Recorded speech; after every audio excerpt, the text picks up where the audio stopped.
अपने रब की कौन कौन सी नेमतों को जुटलाओगे।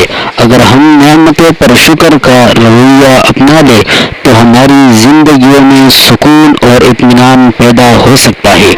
शुक्र का रवैया शख्सियत में कमाल पैदा करता है।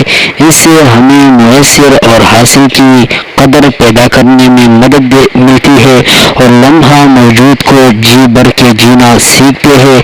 आइए शुक्र करते हैं हर उस नेमत पर जो हमें हासिल है। शुक्र करने की वजूहात। जो रोजगार आपको हासिल है इसके ख्वाब कितने ही बेरोजगार लोग देखते हैं, इसलिए आपको शुक्र अदा करना चाहिए।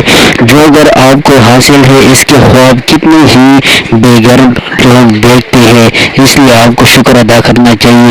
जो सेहत आपको हासिल है इसके ख्वाब कितने ही बीमार देखते हैं, इसलिए अपनी सेहत पर शुक्र अदा करो। जो घराना आपको हासिल है इसके ख्वाब कितने ही बे औलाद और बेसहारा लोग देखते हैं, इसलिए इस पर भी शुक्र अदा करना चाहिए। ये कुछ मिसालें थी जो जाहिर है हमने बयान कर दी।